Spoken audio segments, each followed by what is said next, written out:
Bom, então hoje é a segunda aula nossa. Eu vou começar a pegar a questão ética antes de chegar em Aristóteles e a noção de prudência, que vai ser o tema da terceira aula, antes da gente pegar os modernos. E essa aula de hoje eu vou trabalhar, sobretudo, com a questão da sofística, Sócrates e Platão, para a gente entender um pouco qual é a discussão que marca o nascimento da ética, né? E quais são as implicações que isso teria para nós ainda hoje. Quer dizer, o platonismo influenciou fortemente o Ocidente, né? Com isso, houve toda uma rejeição dos sofistas como sendo movidos pela má-fé. A crítica de Sócrates, de Platão e de Aristóteles aos sofistas é muito severo, mas hoje em dia há toda uma recuperação da sofística em função de uma recuperação da retórica como sendo uma arma poderosa a serviço de causas que não são demonstráveis, digamos assim, né? O futuro do planeta, a camada de ozônio, o clima, tem uma série de temas que envolvem essa questão de uma ética da vida e que a ciência não tem uma palavra definitiva sobre isso. Então, acaba a coisa caindo no plano da retórica. E o que é essa retórica? O que ela traz como vantagem? O que ela traz como prejuízo? Né? Para a gente se situar um pouco no panorama de hoje. Como o professor Olinto disse na última aula, eu vou tentar, o mais que eu puder, trazer as questões, como é que elas estão repercutindo hoje, né? E o que a gente pode se apropriar, aproveitar dessa reflexão antiga, o que está ultrapassado, ou o que foi um equívoco, enfim, tentar clarear um pouquinho esse panorama aí. Bom, a questão da ética, ela surge a partir de uma discussão política, né? No auge do apogeu de Atenas, né? Na época do apogeu de Atenas, onde a quantidade de produção cultural é impressionante, né? É a época que aparecem os grandes trágicos, os grandes poetas, a época de Ésquilo, de Sófocles, de Eurípides, de Aristófanes, é a época em que a Antígona é encenada, né? É a época de Heródoto, de Tucídides, enfim, é um caldeirão de produção, uma efervescência cultural imensa, além do apogeu econômico e político de Atenas no século V. Né?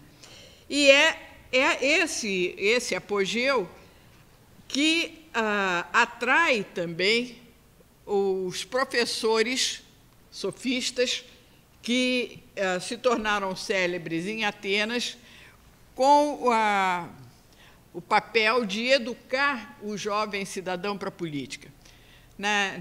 Em Atenas, a participação na vida pública era não só um direito, como também um dever.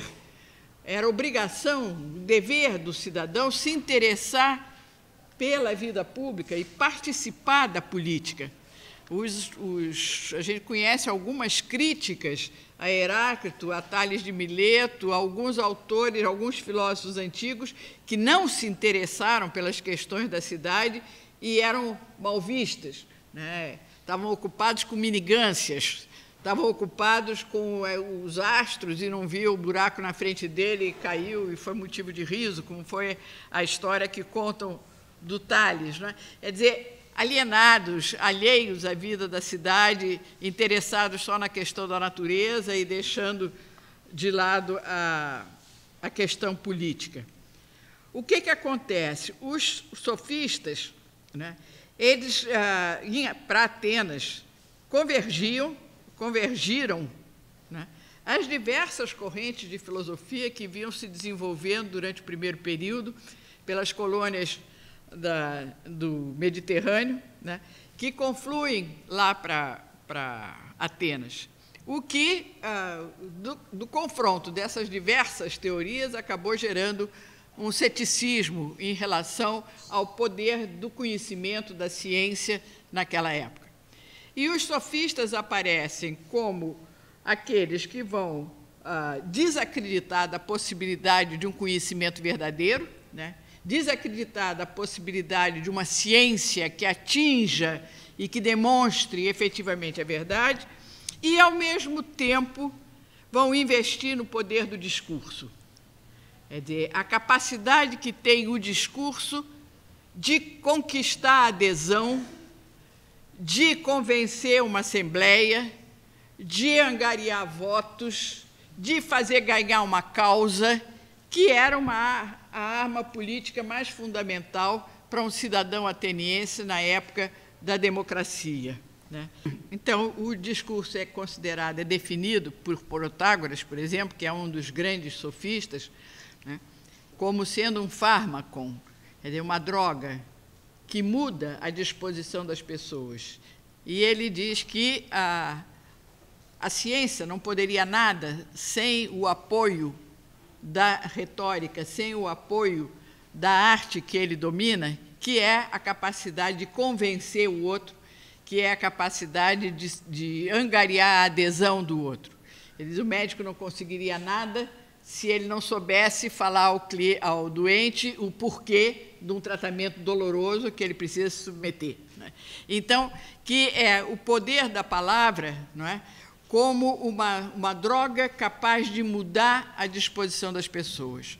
Se a gente pensar, não é, que a democracia ateniense se desenvolvia em torno da ágora, da praça do mercado, da praça das trocas, do ponto de encontro da cidade, onde os cidadãos se reuniam para votar a favor ou contra as alianças, ou para votar a favor ou contra nos tribunais, nos julgamentos, né? A gente entende o porquê dessa importância da palavra, né, como arma política. Só que esses mestres de sabedoria, não é, o exercício deles era de mostrar como desenvolver uma argumentação contra ou a favor.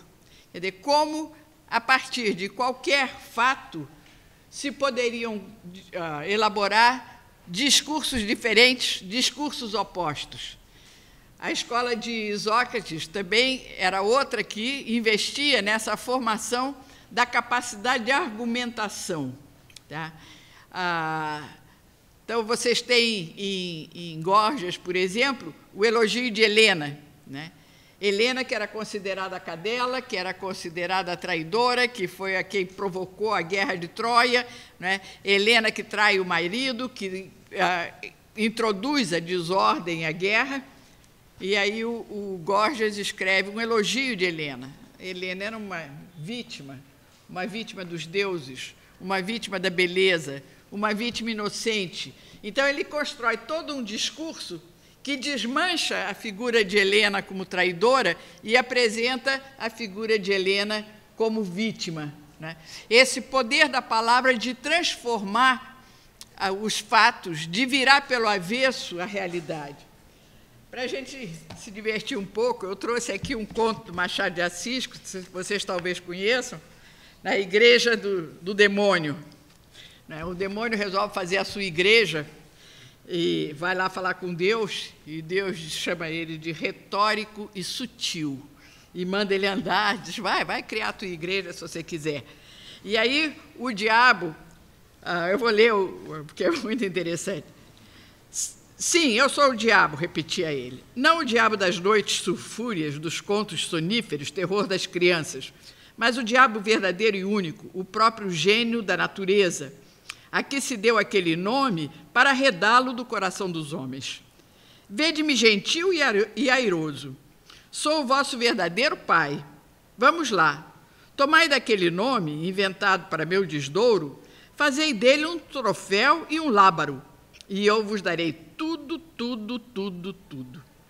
Era assim que falava, a princípio para excitar o entusiasmo, espertar os indiferentes, congregar em suma as multidões ao pé de si. E elas vieram. E logo que vieram, o diabo passou a definir sua doutrina. A doutrina era que podia ser na boca de um espírito de negação. Isso quanto à substância, porque acerca da forma era algumas vezes sutil, outras cínica e deslavada. Clamava ele que as virtudes aceitas deviam ser substituídas por outras, que eram as naturais e legítimas. A soberba, a luxúria, a preguiça foram reabilitadas, e assim também a avareza, que declarou não ser mais do que a mãe da economia, com a diferença de que era a mãe robusta e a filha esgalgada. A ira tinha a melhor defesa na existência de Homero. Sem o furor de Aquiles, não haveria Ilíada. Musa, canta a cólera de Aquiles, filho de Peleu. O mesmo disse da gula, que produziu as melhores páginas de Rabelais e muitos bons versos do Isope. Virtude tão superior que ninguém se lembra das batalhas de Lúculo, mas das suas ceias. Foi a gula que realmente o fez imortal.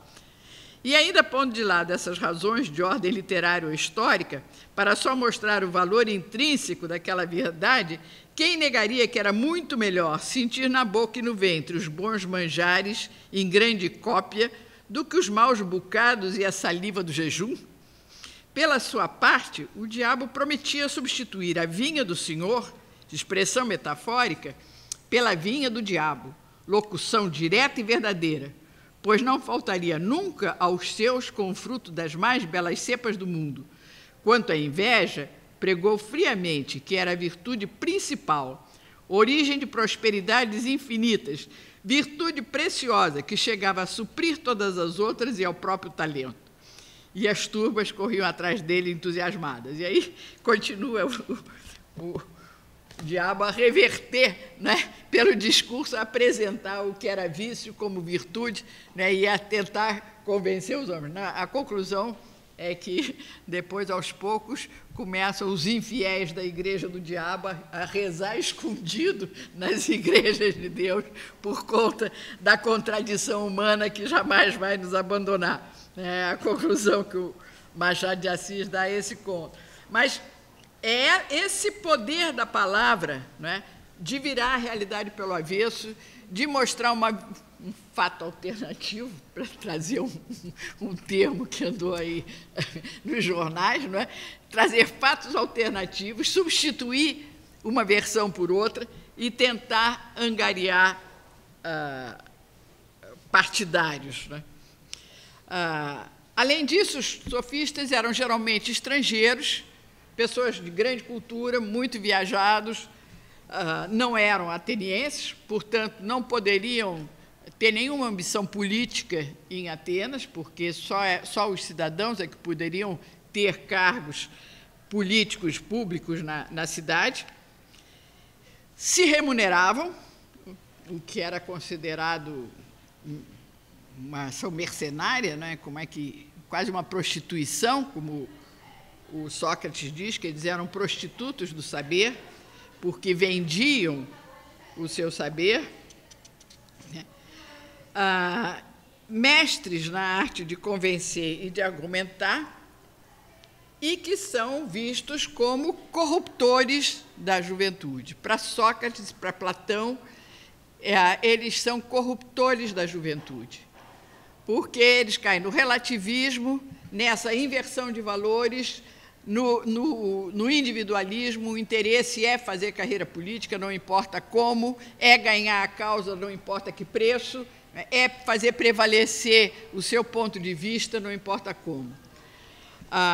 No início da República, no livro 2 da República, a gente encontra o discurso de Trasímaco, também na mesma linha, né, sobre a justiça com a lei do mais forte. Então, quem é que faz as leis é quem tem o poder. Então, o que é a justiça? É o que diz a lei, e a lei é a palavra de quem tem a força. Então, o injusto sempre ganha, né? O justo sai perdendo, perde a amizade dos amigos porque não atende os favores, né? Se recusa ao nepotismo, e quem ganha todas as vantagens é o injusto. Então, Sócrates e Platão vão condenar, né, essa essa postura dos sofistas, esse movimento dos sofistas, e vão tentar encontrar alguma referência, Platão, sobretudo, né, que faça frente a esse relativismo, que resgate a juventude dessa corrupção que era praticada pelos sofistas. Para Protágoras, a ciência é verdadeira, objetiva, ela é impossível, porque tudo vai depender de quem está vendo, da situação, do momento, da relação, e a cada momento isso vai mudar, e a gente tem, então, uma visão relativista, né? E você pode ter, na realidade, um discurso forte, um discurso fraco, mas não dizer que um é verdadeiro e que o outro é falso. O discurso forte é o discurso que consegue convencer, é o discurso bem articulado, é o discurso bem argumentado, é o discurso que mobiliza.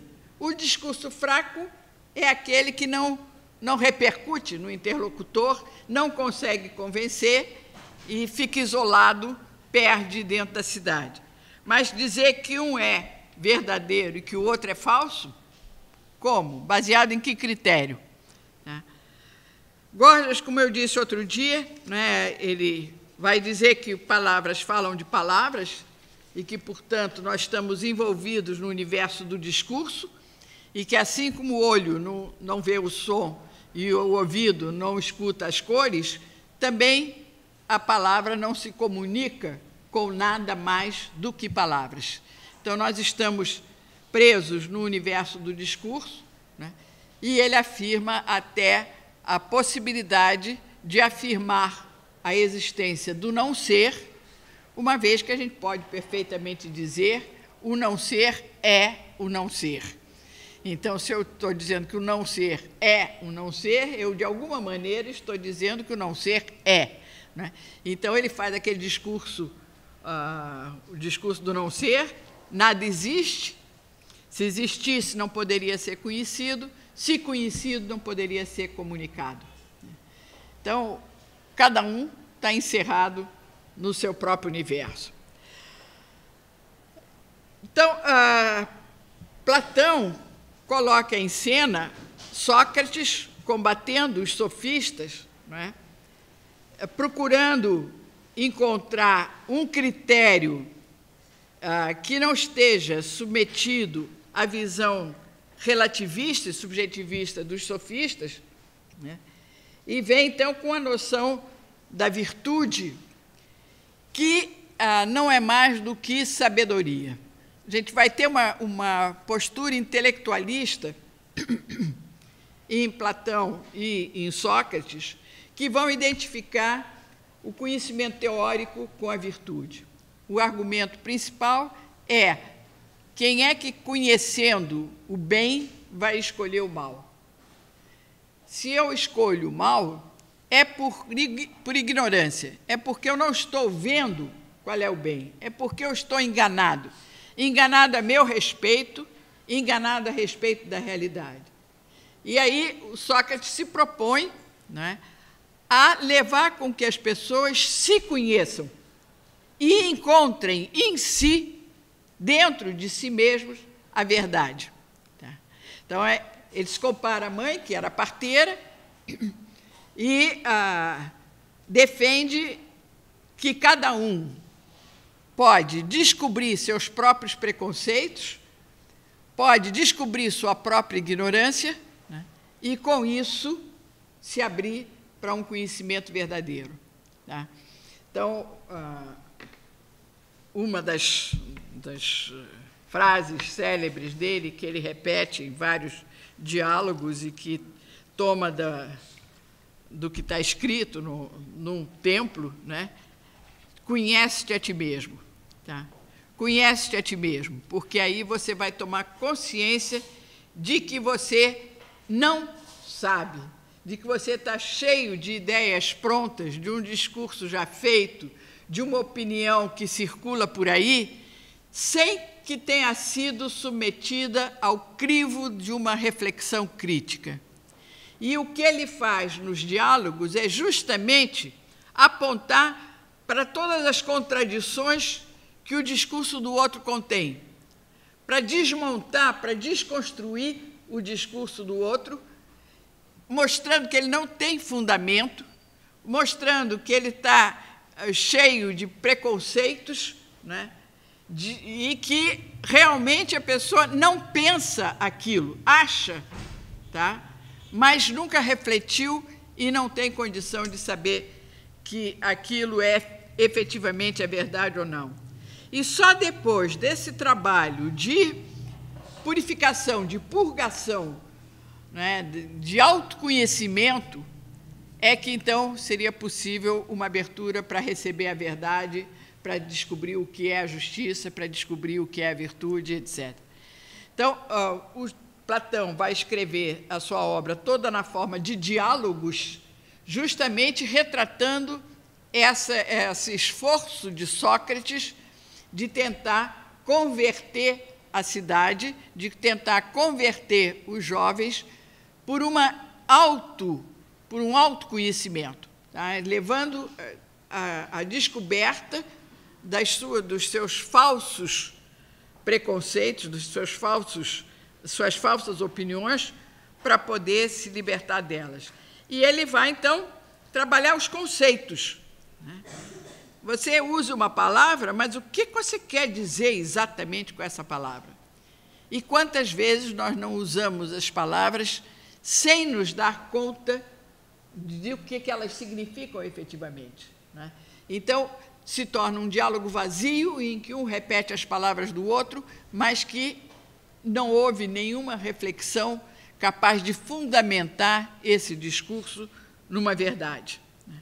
Então, o que Sócrates vai propor é, sobretudo, esse trabalho pedagógico, não é, de resgate da virtude para além dos interesses imediatos, da corrupção, da arte oratória, da retórica, da dialética platônica.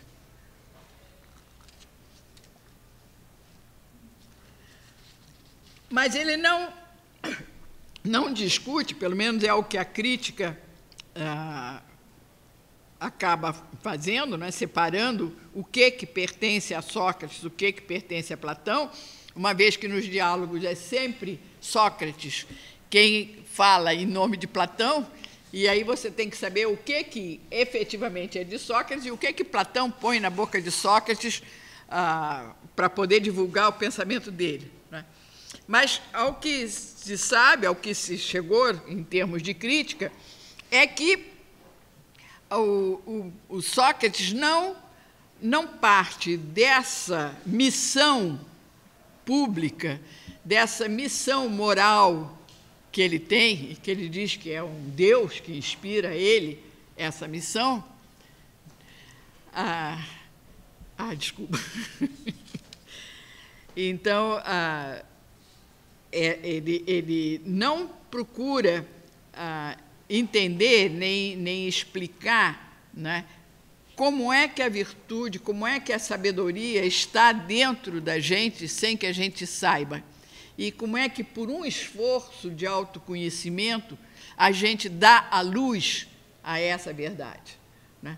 Ele não vai além dessa missão, né, e não procura explicar o fundamento disso. Quem vai fazer isso é Platão, tá? Platão é quem vai, com a teoria do mundo das ideias, com a teoria dos arquétipos perfeitos, encontrar uma ancoragem para o discurso. Há uma verdade ideal, há uma verdade universal, eterna, imutável. A verdade é uma só, é a ideia, e a gente pode se aproximar mais ou menos dessa verdade, né? Então, ele vem com aquela teoria dualista, né? E, sobretudo, o interesse de Platão maior, né, é com a questão política e moral. Onde ele transmite o pensamento dele através sempre de diálogos, né? Quando você tem o Timeu, que vai versar sobre a questão da origem do mundo e da natureza, aí ele já não usa o diálogo como forma, né? É mais uma exposição poética e quase que mitológica. Mas nessa, por quê? Porque você está lidando com valores, né? Você está lidando com a cultura, você está lidando com tradições, com costumes. Quando você vai julgar, não é? Quando você vai decidir se é melhor ou pior, se é certo ou errado, né? Não há uma demonstração cabal, universal e única. Então, é no diálogo que isso vai se mostrar. Tá? É no diálogo que isso vai se mostrar.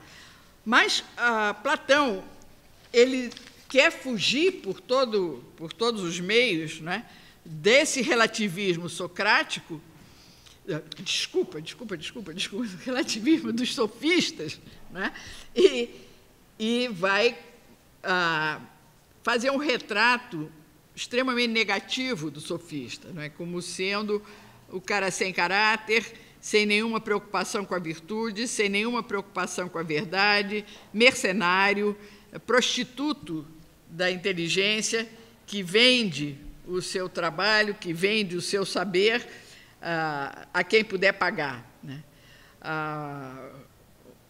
São corruptores justamente da elite da cidade, porque como eles cobram, e cobram caro pelos ensinamentos, os alunos, os discípulos, são os discípulos da elite de Atenas. Então, essa corrupção vai diretamente em cima da população que para... Qual a diferença de aluno e discípulo?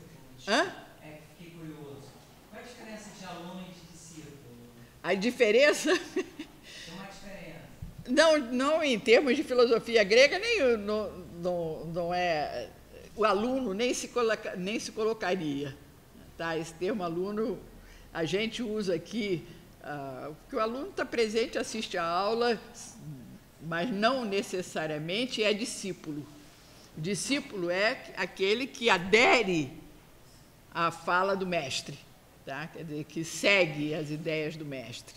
Então, há uma fidelidade aí do aluno ao mestre no discípulo. E o aluno normalmente não tem esse vínculo, obrigatoriamente. Não sei se isso esclarece um pouco, né?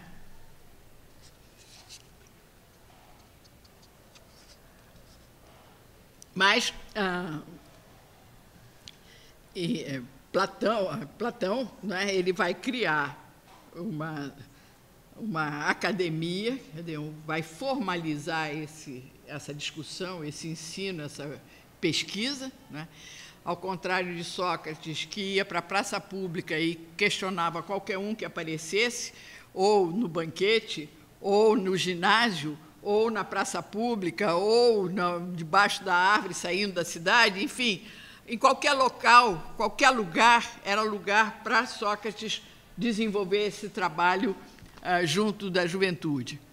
Em Platão, não, você já tem uma formalização maior, você já tem academia, né? Ali você tem publicações e você tem todo um trabalho intelectual abrangendo muito mais gente, né? Inclusive Aristóteles vai para a academia com 17 anos e começa a dar cursos, logo com 23 anos ele começa a dar os primeiros cursos. Enfim, já é uma outra visão do que é a filosofia, né? E em Platão há a preocupação com o fundamento, né? Quando ele vai para o mundo das ideias, é exatamente na tentativa de explicar o porquê que eu trago em mim a verdade. Tá? E a resposta de Platão é a resposta dualista, né? Espírito para um lado, matéria para o outro. A alma racional pertence ao mundo das ideias, veio do mundo das ideias, deve retornar ao mundo das ideias com a morte, se ela se liberta das amarras do corpo. O corpo pertence à matéria, pertence ao mundo sensível, obedece à dinâmica da vida material, né? Então, o corpo tem suas próprias almas, que é o princípio do ímpeto e o princípio dos apetites, né? Que são voltados para a defesa e para a manutenção da vida biológica, né? E a alma, razão, racionalidade, intelecto, essa alma, ela não pertence, não forma uma unidade indissolúvel com esse corpo. Ela está presa a esse corpo. Platão usa um trocadilho, o soma é sema. Soma, corpo, sema, túmulo. Então, o soma é sema da alma, o corpo é o túmulo da alma. A alma está enterrada num corpo e sofre tudo aquilo que vem do corpo. E quanto mais ela sofre o que vem do corpo, mais ela fica amarrada a esse corpo. Tá? Então, uma alma que estabeleceu vínculos muito fortes com o seu corpo, o que acontece? Quando ela morre, ela torna a se encarnar em diversas encarnações, e ela não retorna, se torna incapaz de voltar ao mundo das ideias. Então, o papel da filosofia e o papel da ética, no entendimento de Platão, como o papel da cidade, vai ser o de preparar o homem para a morte. Quer dizer, fazer com que ele se livre dessas amarras sensíveis, né? Fazer com que ele se torne imune às influências do corpo e consiga, assim, a contemplação, ainda em vida, da verdade, das ideias, não é? E se torne, dessa maneira, apto a, depois da morte, se integrar de novo ao mundo das ideias. Então, a visão de Platão, não é? É de que o homem não pertence propriamente a esse mundo.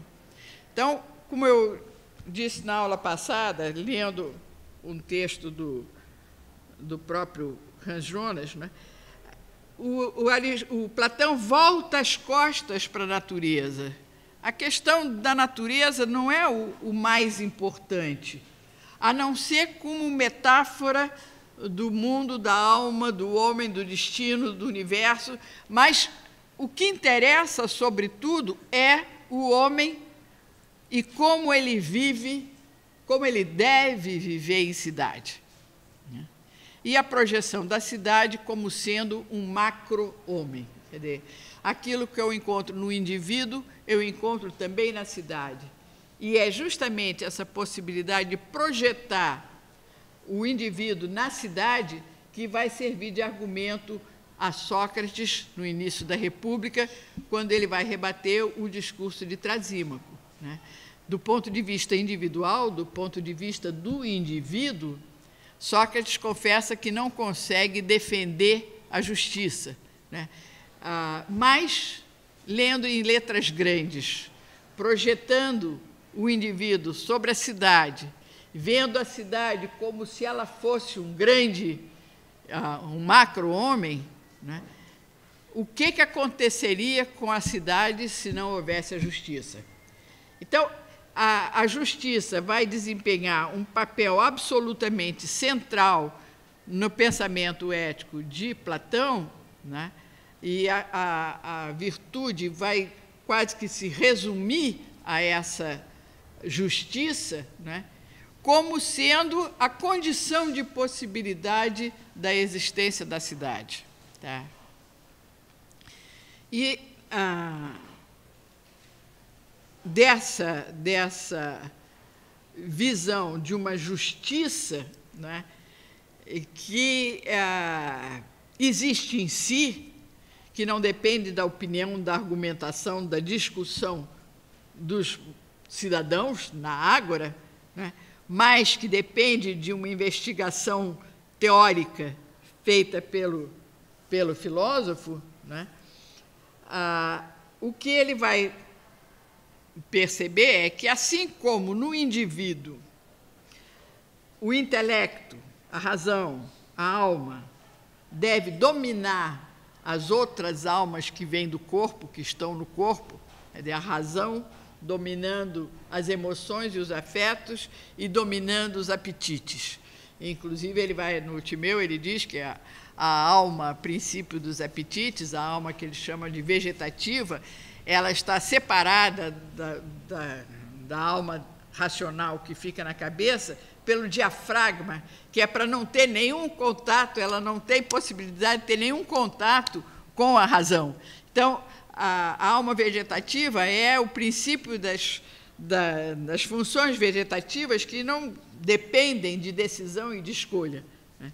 Ao passo que o peito, onde reside a alma, que é a fonte da coragem, que é a fonte do ímpeto, que é a fonte dos afetos, ela se comunica com a razão e pode ser, então, dirigida e dominada pela razão. Se no homem nós encontramos uma racionalidade, se nós encontramos um ímpeto, se nós encontramos a produção e a defesa da vida, né, isso se projeta sobre a cidade também. Então, a cidade ideal platônica, né, vocês talvez já tenham visto isso, se compõe de 3 classes, né? A classe dos governantes, que corresponde àqueles que têm o domínio da alma racional sobre todas as outras almas, a classe dos defensores, dos guardiães, que é a classe dominada pela coragem, pelos ímpetos, né? E a classe dos produtores, que é dominada pelos apetites da cama e da mesa, na expressão dele, né? Então, você tem uma classe produzindo, uma classe defendendo, uma classe governando. E os membros de cada uma dessas classes não dependem de ter nascido numa ou noutra, né? São os exames feitos pela própria cidade que selecionariam, então, aqueles que vão ser membros de uma, de outra ou da outra classe, dependendo da sua capacidade. E daí a compreensão de Platão sobre a justiça como sendo dar a cada um o que lhe é devido, tá? Não é igualdade, justiça é distribuição das funções e dos bens e dos direitos conforme, né, o estatuto de cada um. Então, é justo que o produtor pertença a uma classe que tem esse ou aquele direito, que os guardiães pertençam a uma outra classe que tem aqueles outros direitos e aqueles outros privilégios, né? Ou que vá alcançar até a classe dos governantes, estudando filosofia e se tornando, então, capaz de exercer o domínio na cidade, né?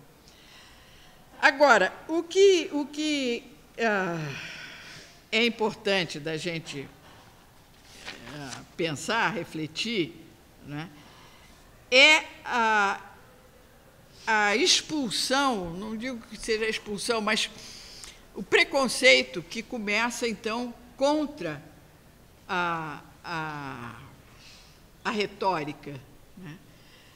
Os sofistas são os grandes mestres da retórica, né?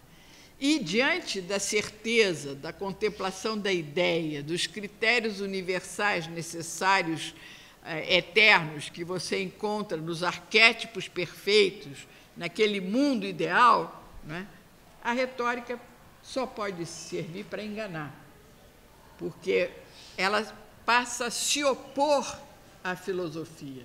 Então, você teria o discurso da ciência, de um lado, né, que diz respeito à verdade, que diz respeito a uma verdade objetiva, universal e eterna, né, que é, para nós hoje, tarefa do cientista, tá, daquele que se dedica no laboratório às pesquisas, que dispõe da tecnologia para investigar, que pode fundamentar as descobertas dele então, a ciência na qual a gente pode confiar, não é? E a retórica passa a ser, o marketing passa a ser apenas a arte de enganar, apenas a arte de seduzir, e ela é desvalorizada, não é? Dentro dessa visão do platonismo. Eu vou citar aqui um desses autores que tem trabalhado com a sofística e tem tentado resgatar o lado positivo da retórica, né, como meio de lidar com as crenças, como meio de obter e de reforçar adesão, como meio de provocar mudanças nas atitudes das pessoas, né, e que é tão importante hoje, sobretudo se a gente pensa na questão ambiental, né? Então, citando, a partir do momento em que se acredita que a razão, a experiência ou a revelação podem resolver definitivamente todos os problemas, ao menos de direito, se não de fato, a retórica não pode ser mais do que um conjunto de procedimentos para enganar os ignorantes. Pois, num outro texto, ele volta, o triunfo do dogmatismo, primeiro platônico, depois estoico, depois, enfim, o dogmatismo do religioso, golpearam a retórica, reduzindo-a cada vez mais a mero meio de exposição.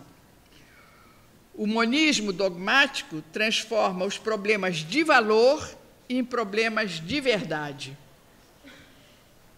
E o critério de evidência que vem com o protestantismo, e que o Espírito Santo ilumina a interpretação de um texto sagrado, que é a Bíblia, do racionalismo cartesiano, baseado nas evidências, na redução do complexo ao simples, do obscuro ao claro, né? Ou a evidência gerada pela experiência sensível, defendida pelos empiristas, a gente vê que tudo isso se soma contra a retórica, contra esse poder do discurso, né? E ele chama a atenção de que hoje, com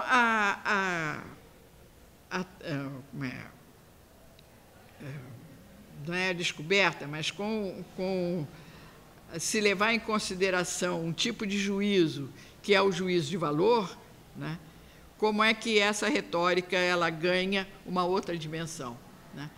Porque aí a gente vai ver como é que Aristóteles vai resgatar, de certa maneira, essa questão da retórica. Se a gente lê a retórica de Aristóteles, né, sobretudo se leu antes a metafísica ou a física, a gente diz, poxa, não é possível, não é a mesma pessoa que escreveu as duas coisas.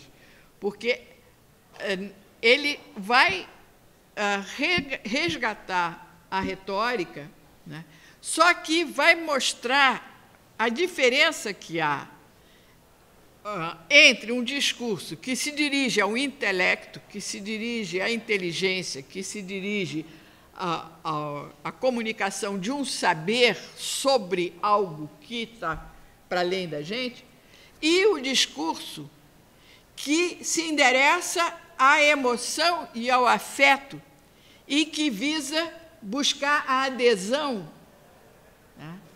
É dizer, na retórica, não é? O que a retórica tem em vista é o interlocutor. Qual é a reação desse interlocutor e como é que eu posso ganhá-lo para a minha causa? Tá?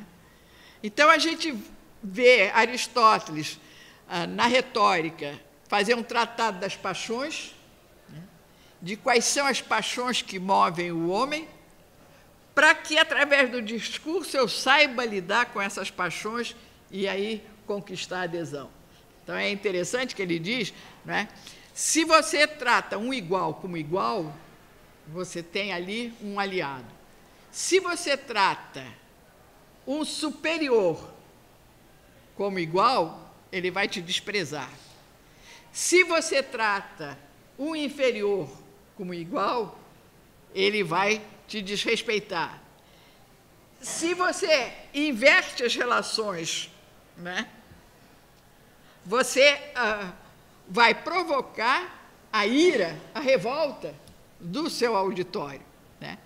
Quem já participou de assembleia, né, vocês devem ter tido já em algum momento essa experiência, já teve talvez a experiência de ver como é que, de repente, alguém que levanta vira completamente o humor da assembleia. Está todo mundo se orientando numa direção, dali a pouco alguém pega a palavra, vira aquilo de perna para o ar e a assembleia toda se vira para outro lado. E Aristóteles, ele leva a sério o sofista, quer dizer, ele não se limita a uma condenação, dizer ele é de má fé, ele diz que eles são de má fé, que eles são movidos pela má fé, que eles vestem a máscara do filósofo, condena os sofistas, mas presta atenção na arte deles. Como é que eles conseguem essa sedução? Como é que eles conseguem enganar? Quais são os artifícios que eles usam? Então, você encontra na retórica, né, e você encontra nas argumentações sofísticas Aristóteles analisando esses recursos, né, que tocam a emoção e que, com isso, conquistam a adesão. No De Anima, ele vai dizer, né, que o que move o homem não é o intelecto. O que move o homem é o desejo. Então, a importância de um discurso que fala ao desejo, ele vai ser fundamental na prática. Ainda mais um aspecto, para depois poder fechar isso com o Aristóteles.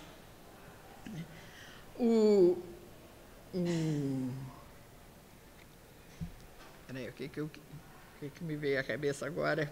Fugiu. Enfim, você teria no Aristóteles, né, essa recuperação da retórica e essa atenção no discurso sofista, né, para ver como é que eles constroem o discurso deles e de onde vem esse poder de adesão que eles conseguem. Para Platão, não é, era um processo intelectual, quer dizer, era fazer com que a pessoa recuperasse a lembrança da ideia, né, e aí ele chegaria à verdade. Então, Aristóteles, não é, vai criar a lógica justamente a partir dessa análise que ele faz do discurso sofista, né, em que ele percebe que o sofista inverte efeito e causa, toma como causa aquilo que é efeito, passa do sentido figurado ao sentido literal, do sentido literal ao sentido figurado, passa de um discurso sobre o todo para o discurso da parte, ou um discurso da parte para o discurso do todo. Quer dizer, como é que ele vai usar a palavra e usar a ambiguidade natural da palavra para poder enganar, para poder seduzir, para poder conquistar. Aristóteles vai perceber essa ambiguidade da palavra, que é a arma, o que é o material que o sofista trabalha, e daí a necessidade da definição, daí a necessidade de se chegar à essência, daí a necessidade de se chegar ao conceito claro, daí a necessidade da demonstração, daí o processo analítico que ele vai colocar como superior ao processo dialético. Tá?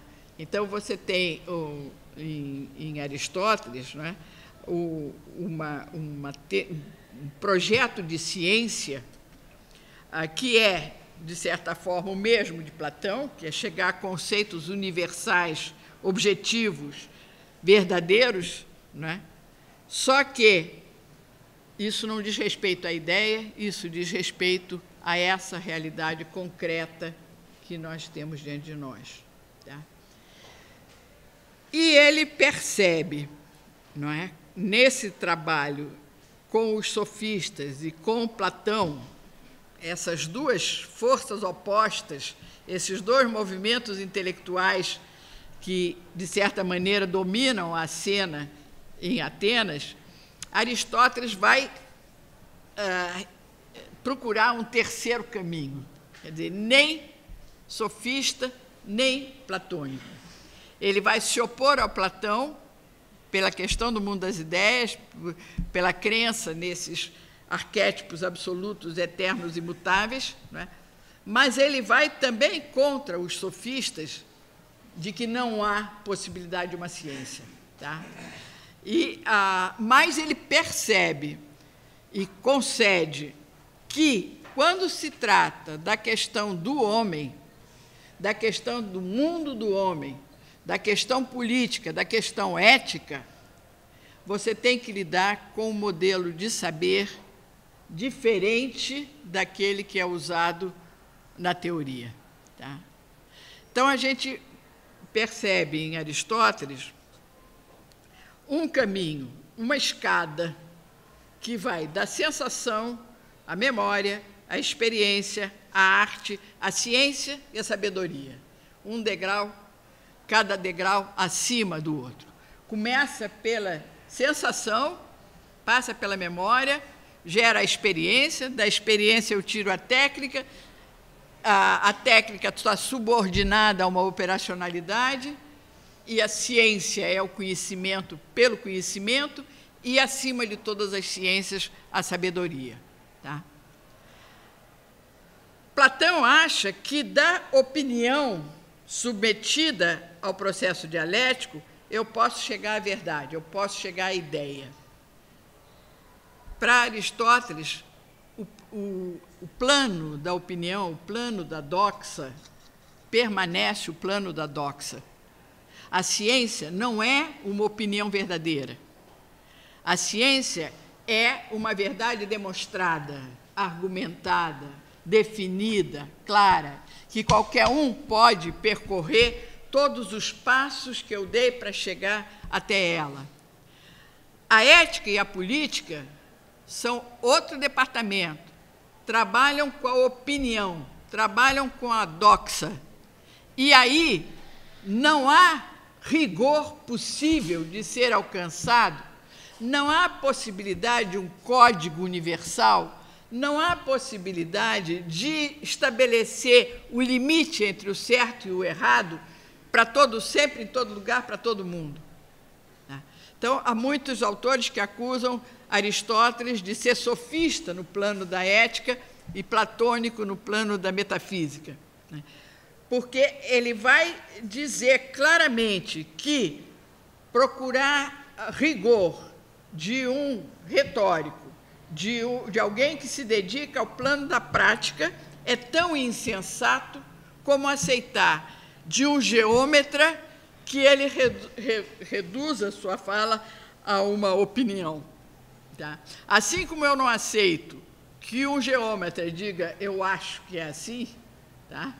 Eu não posso exigir de um retórico ou de alguém que está lidando com a prática política ou ética que ele vá chegar ao mesmo rigor demonstrativo, universal e objetivo que eu tenho no plano da ciência teórica. E aí, novamente, entra essa questão da retórica. Quer dizer, o que é a virtude para Aristóteles? É um meio caminho, é uma medida de equilíbrio, tá? Nem muito nem pouco. Né? A virtude definida como justa medida. Tá? Nós temos os defeitos das nossas qualidades. Não existe, como queriam os platônicos, um princípio do mal, que no caso seria o corpo, seria a matéria, seria a sensibilidade, e um princípio do bem, que seria a razão e o intelecto. Não.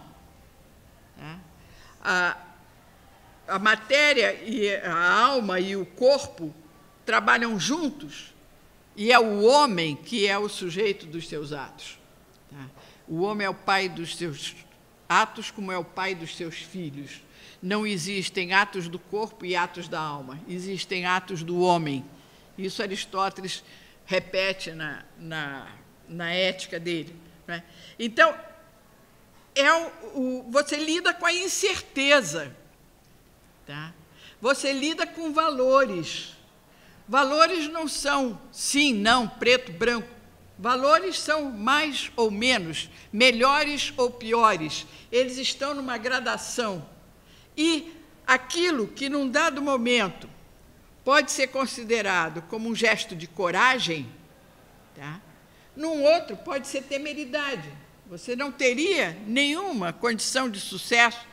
Você está jogando os soldados numa batalha sem possibilidade nenhuma de vencimento, você está provocando a derrota por uma temeridade, ou, numa outra situação, o mesmo gesto pode ser covardia. Ali você poderia agir e não agiu. Tá? Então, ponderar, né? Ponderar qual é o melhor num dado momento, nunca é cortar isso sim, isso não. O radicalismo está completamente fora da perspectiva aristotélica. Tá? Não é preto no branco, não é sim ou não. Quando você chega, no ponto de vista teórico, tá? 2 e 2 são 4. Os ângulos internos de um triângulo somam 180 graus. Isso é verdade necessária, universal, eterna. Tá? Triângulo nunca vai deixar de somar 180 graus. Mas isso é um departamento. Isso não se traz para o plano da prática.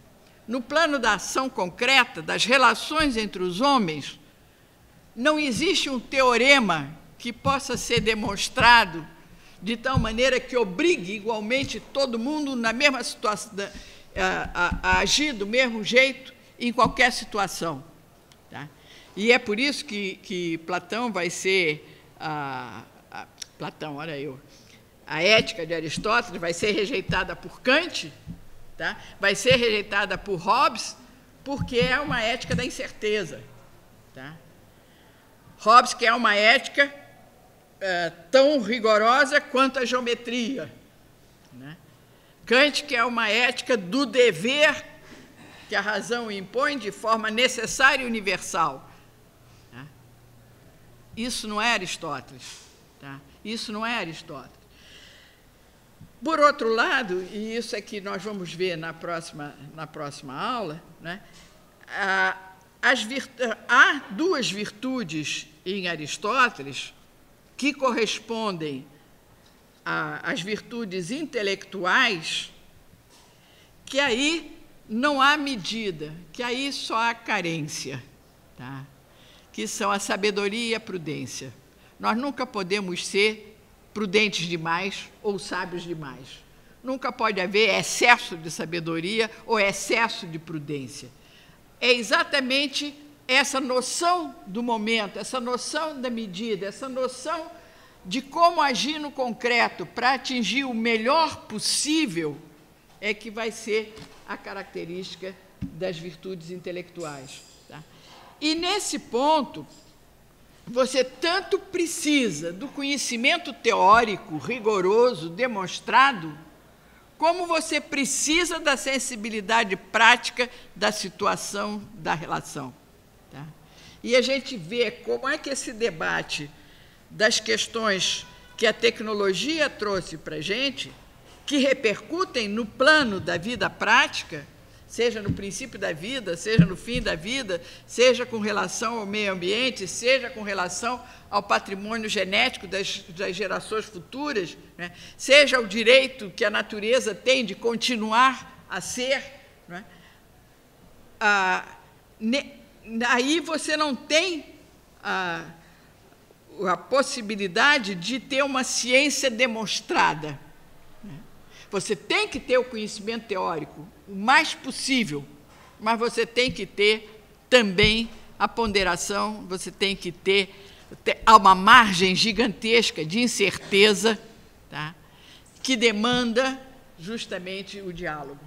Então, esse diálogo, né, entre essas duas vertentes, a vertente teórica, a vertente da teoria e a vertente da praxis, tá?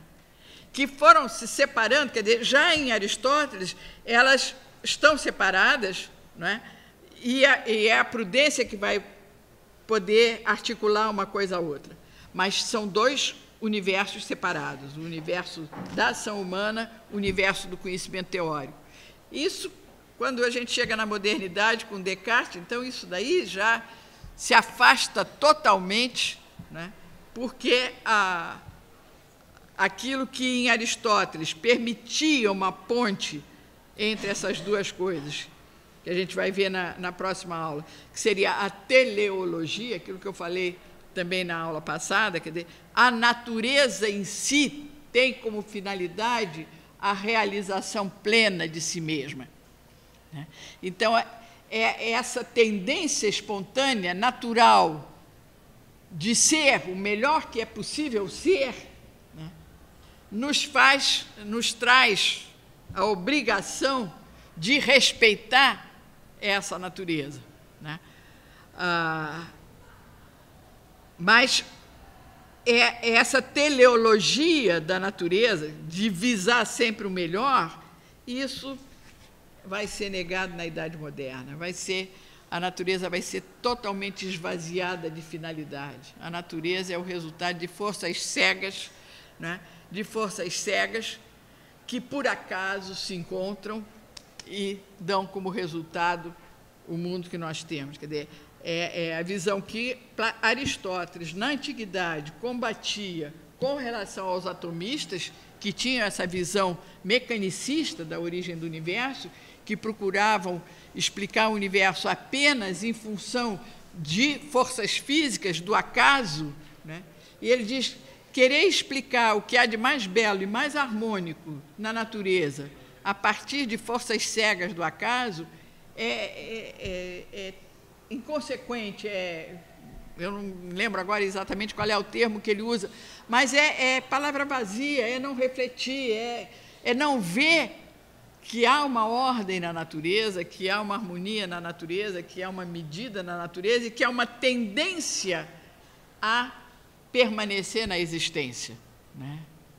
Ele vai dizendo de ânima, é a maneira, a reprodução dos viventes é a maneira como eles participam do divino, né? Quer dizer, é pela reprodução que eu mantenho no ser as diversas espécies, né?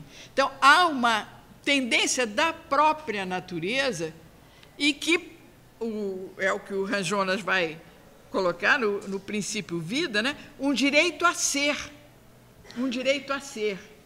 né?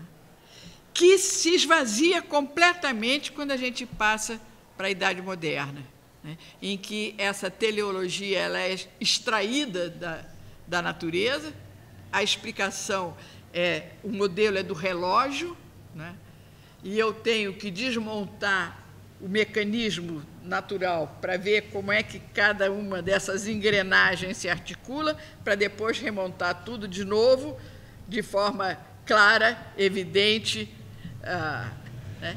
Então, essa visão da natureza como um gigantesco mecanismo, que é a frase, a expressão de Descartes, né, separa completamente a esfera de uma visão ética de qualquer relação com a natureza.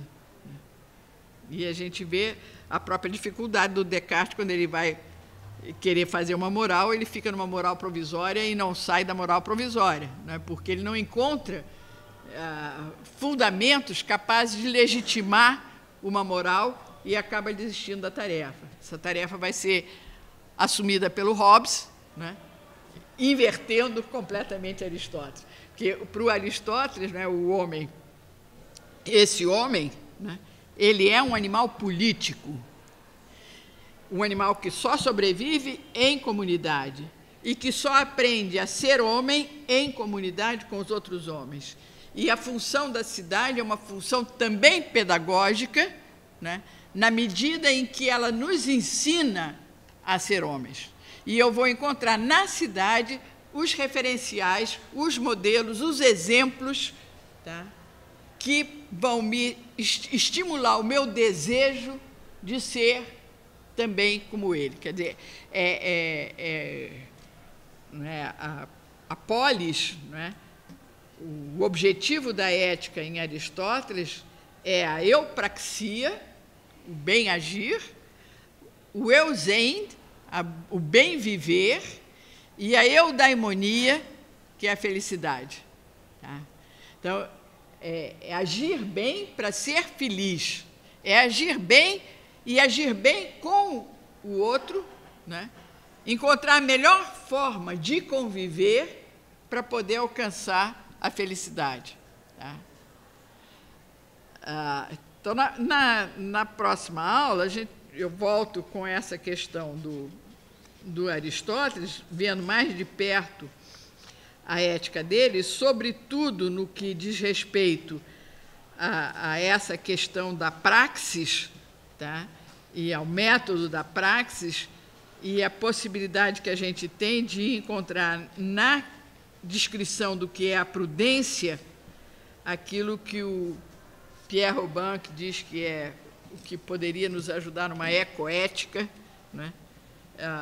E que o Hans Jonas também vai resgatar lá de Aristóteles, né?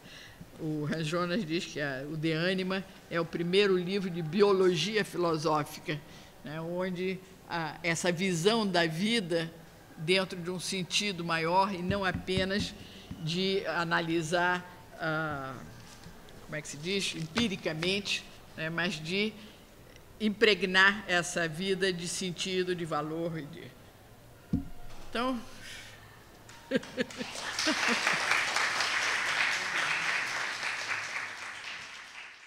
Teve uma parte do diálogo que a professora comentou sobre o argumento um dos argumentos que Aristóteles fez sobre a ética. E então, depois você comentou sobre uma mudança que seria talvez criticada pelo filósofo que estava sendo usado como base do tema, mas você falou sobre uma certa tendência dúbia na ética de Aristóteles, que talvez, com o tempo, até sob a crítica de Kant, ela tenha se firmado de uma forma mais verídica, mas aonde exatamente você reconhece que Aristóteles comete um certo engano sobre a veracidade do que ele entende como esse relacionamento que a gente chama de ética?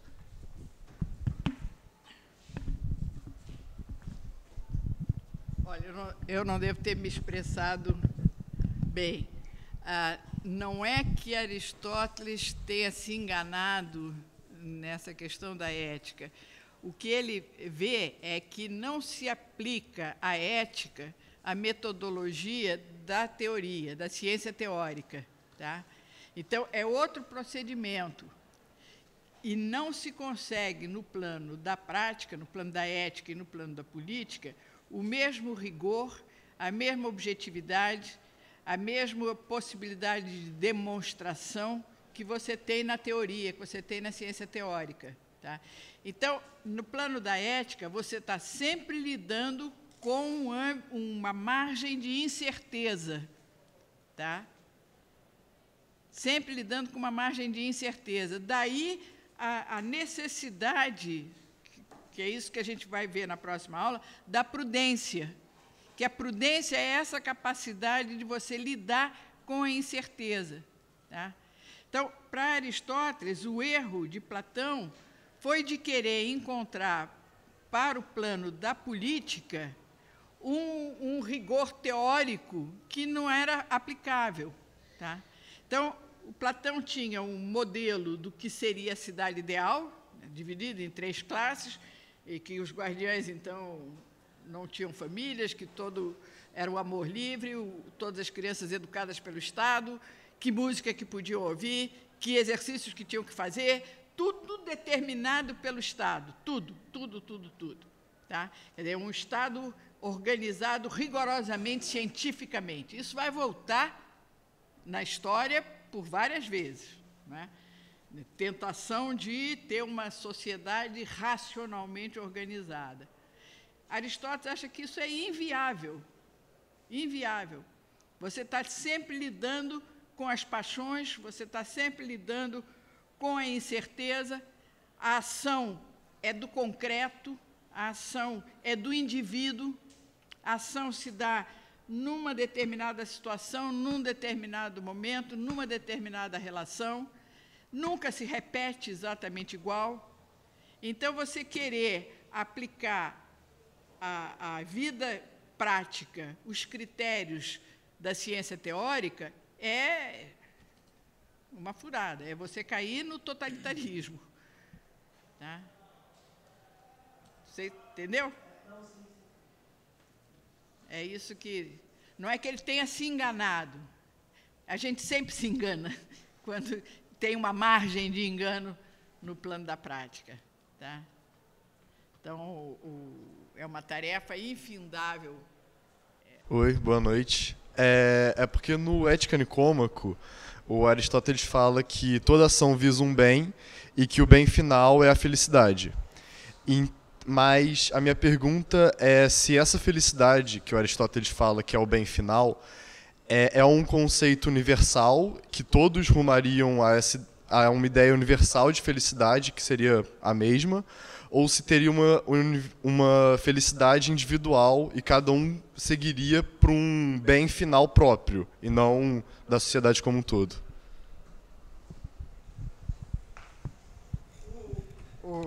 O Aristóteles, logo no início, né, quando ele diz que o bem é a felicidade, ele diz isso não é resposta, porque o que é a felicidade?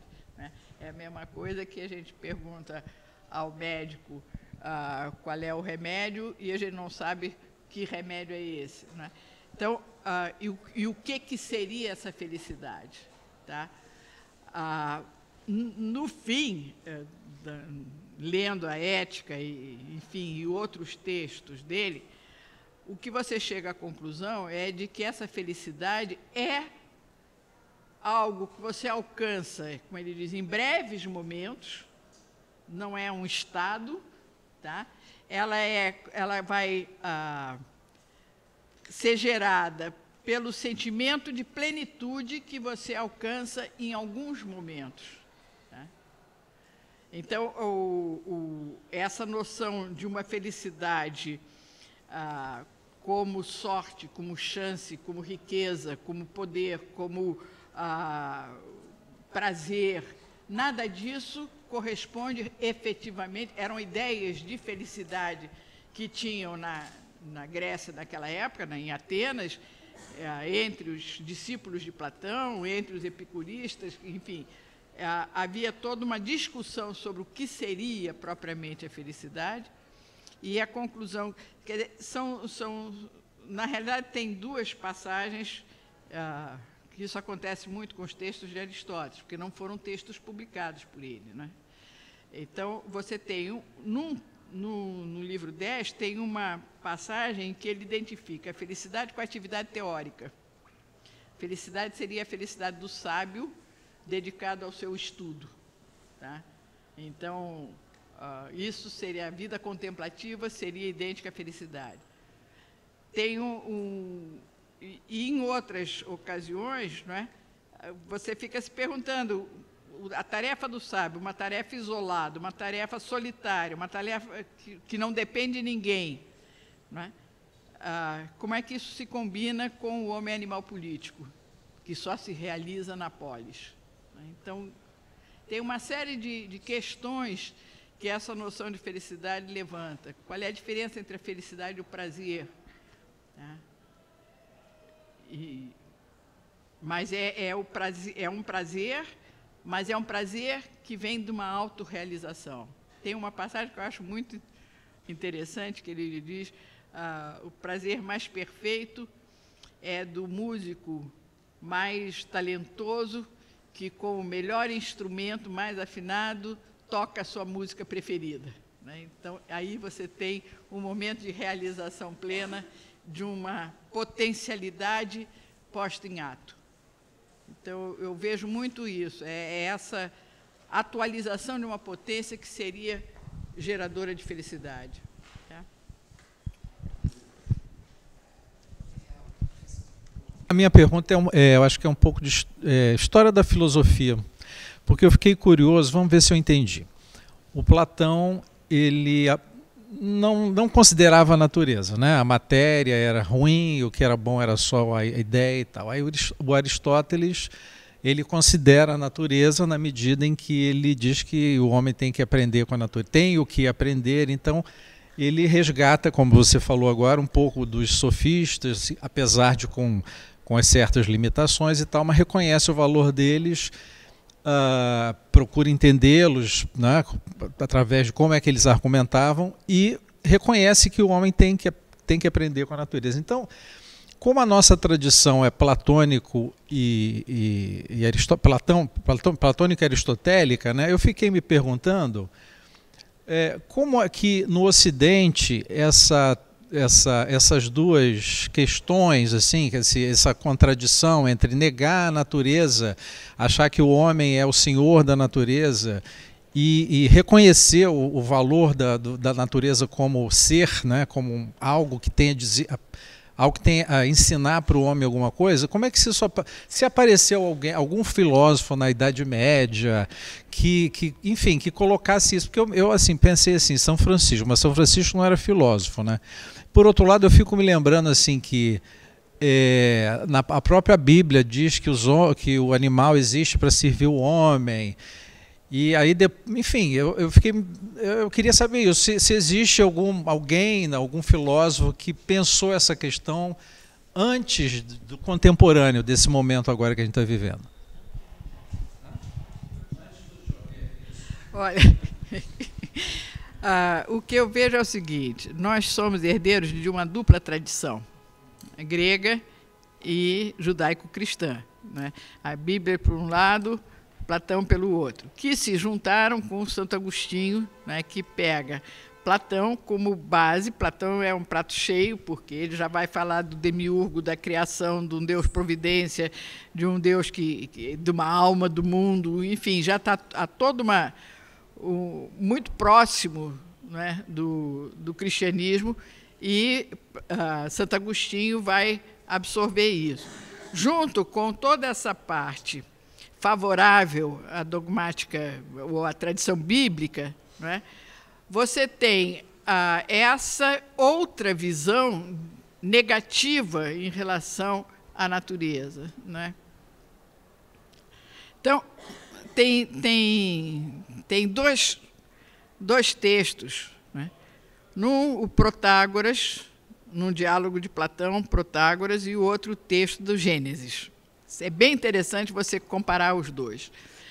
No texto de Protágoras, o mito que ele narra de Prometeu e Epimeteu, que são dois irmãos que foram encarregados por Zeus de ordenar a natureza, de trazer as coisas à existência.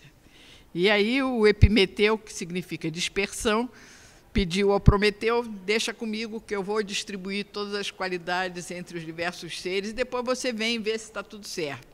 E aí deu a um a força, deu a outro a habilidade, deu ao outro as asas para voar. Tem toda uma consideração de equilíbrio ecológico aí, né? Então, os animais que são caçadores, eles se reproduzem pouco, os animais que são caçados se reproduzem muito para poder alimentar os outros. Enfim, distribuiu harmonicamente, só esqueceu do homem. E quando chegou na hora do homem nascer, ele estava nu, sem armas, sem defesa, né? E ameaçado de morte imediatamente. Aí entra o Prometeu, né, com o fogo, e ensina a arte das armas para que ele se defenda. Aí os homens começam a se guerrear entre si, a se destruir, e, novamente, Zeus disse: tem que dar a política a eles. E aí o Prometeu pergunta: mas faço como o Epimeteu fez? Concedo a virtude política a alguns e não a outros, ou distribuo por todo mundo?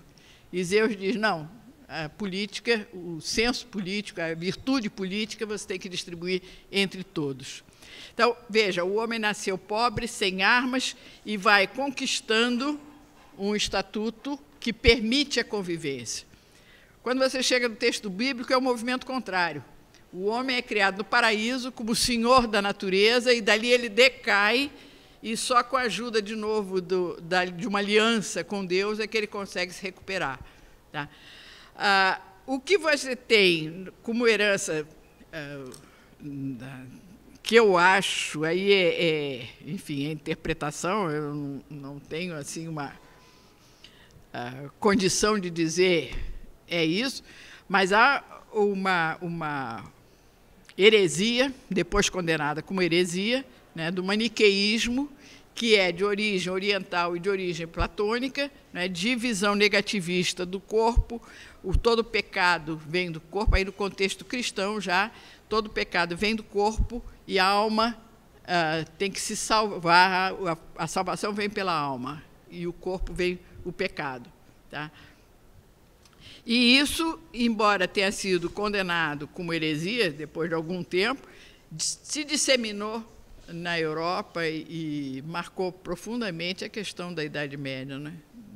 A visão medieval, a cristã, essa desconfiança em relação ao corpo, o dualismo platônico que dominaram muito. Quer dizer, se talvez, não é, em vez de Platão, tivesse sido Aristóteles desde o início, não é, aí você fica pensando, se, não é, aquilo que o Aristóteles diz, que é pela reprodução que você participa do divino, olha como é que o sexo teria sido encarado se a gente tivesse seguido a tradição aristotélica e não a platônica. Né? Talvez a gente tivesse, como na Índia, os templos eróticos, né, que são decorados com figuras eróticas na parede, porque o sexo é a origem da vida, né? É o que mantém a vida, é o que reproduz a vida. E é como a natureza participa do divino. Né? Então, mas ela só surgiu, só veio para a nossa cultura já no século XIII, que aí Santo Tomás vai batizar Aristóteles e conseguir que ele fosse aceito como portador de uma verdade, daí ser estudado, e daí toda a teologia escolástica, né, que até hoje domina, ela passou a ser de raiz aristotélica. Mas Platão ainda está presente. Né? Porque Platão vem com a noção de salvação, que em Aristóteles não aparece. Né? A salvação, a alma tem que ser salva da prisão do corpo para poder voltar para o mundo das ideias. É dessa ideia de salvação que é bíblica, cristã, né? Já tinha em Platão. Então, há uma afinidade grande aí. E Aristóteles também era condenado porque comprometia a noção de imortalidade da alma, né? Por conta de o homem é uma unidade, né? E não tem como você falar de pensamento, de linguagem, né, depois que o homem morre. Né? Então, onde é que vai a alma? Que alma é essa? Né? Você falou do Gorgias. Hoje falou na aula passada também. Eu queria saber qual é a relação que existe entre o elogio de Helena e o Tratado do Não Ser, especificamente no ponto de que, no Tratado do Não Ser, o Gorgias coloca os discursos como se eles não fossem capazes de transmitir a verdade. Coloca essa característica dos discursos. E no elogio de Helena, os discursos são vistos como uma forma de poder, né? O discurso é visto como se fosse o rapto, como se fosse uma forma de violência. Então, o convencimento seria uma forma de poder. E aí eu queria saber se há uma relação entre você ver o discurso como nadificado, né? sem a verdade, e você vê o discurso como uma forma de poder, se um tem influência sobre o outro. Tem tudo a ver pelo seguinte: no discurso do não ser, o que ele diz? Nada existe, se existisse não poderia ser conhecido, se fosse conhecido não poderia ser comunicado. Né?